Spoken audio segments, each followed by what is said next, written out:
This will be our unique contribution to the world. We cannot achieve this by mere proclamation. We need to be organized and build and strengthen our organization. We will need to deepen and entrench democracy in our ranks to enable us to robustly debate and interrogate the best way forward to realize our full potential. We can only build an unstoppable wave of collective energies if we are able to reach out to one another. This principle holds true for women in politics. We are our own liberators, and unity must find expression in the way in which we approach our social, political, cultural, and economic development. This struggle, like all struggles, will have its own detractors. We will need to respond to our detractors with words that have also inspired our struggle for liberators, and that is, a people united shall never be defeated. Regarding this challenge, I could do no more than to quote one of my countrymen, a leader of my movement, the African National Congress, who talked about transformation of our society in the following fashion. Transformation requires a more dynamic discourse that insists on capacity and potential, on originality, and on a creative existence that makes and remakes its own essence, that stimulates a will to overcome history, time, and necessity, rather than encouraging submission. Yes, we need to believe in our own capacity to overcome our painful history of marginalization when we can be seen and not heard. This path will not be easy. We should move forward and make a new beginning, and beginnings, in fact, out of the experience that we have garnered over many years. Indeed, gathered here, we represent a wealth of history and so many years of experience, so many lifetimes devoted to the cause of freedom. This has been key to the women's movement for emancipation in previous decades, and it is very important that we too assert ourselves as women of a new generation, addressing the demands of new times and eager to fulfill our mission. As the American feminist Bell Hooks reminds us, to be truly visionary, we have to root our imagination in our concrete reality, while simultaneously imagining possibilities beyond that reality.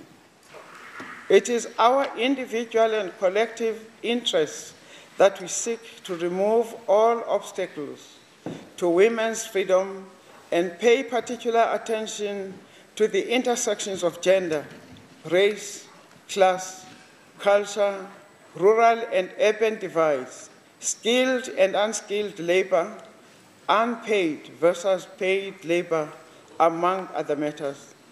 These differences can also perpetuate inequalities, and it is in addressing these inequalities that we will make great strides together that can benefit future generations.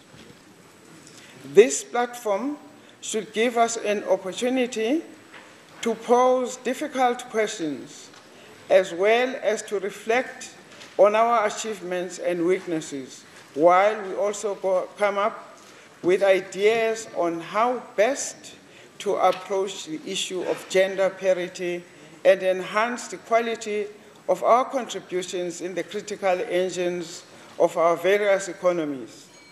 Fortunately, in all is not gloom, in fact.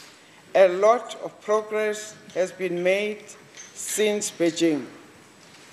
We are seeing more equitable laws that protect women from discrimination, abuse, and violence.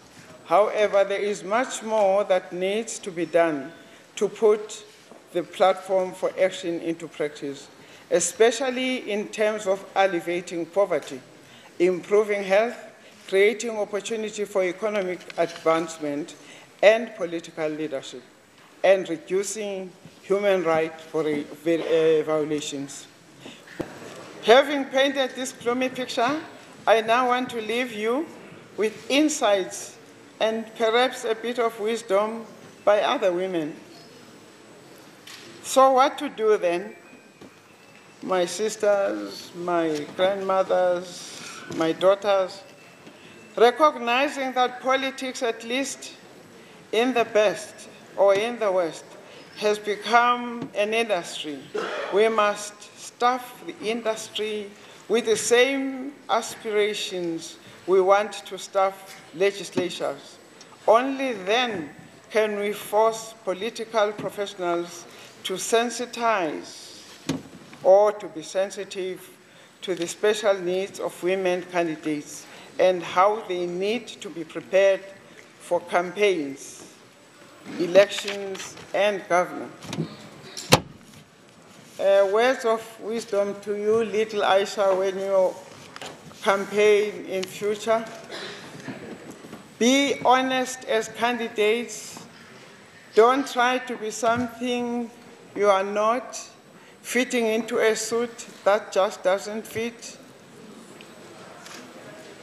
There is no such a thing as a size that fits all. This is the best way to appeal to women voters who make up the majority of the populations in every country. One size does not fit all. Remember that always. Square pegs into round holes, never. Women are trying to fit into an industry that was designed in many ways to keep them out. Fight that. Fellow combatants, let us use this opportunity to sharpen our intellectual and political spears. The battle for the soul of humanity is an ongoing struggle. We owe it to those who came before us and those who are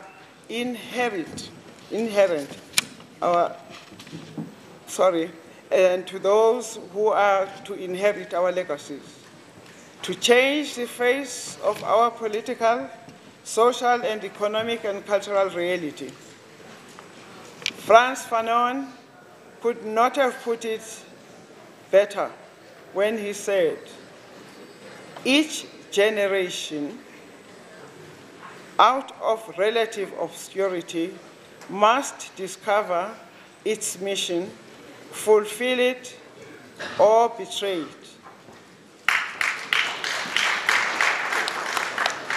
For our generation, failure is not an option.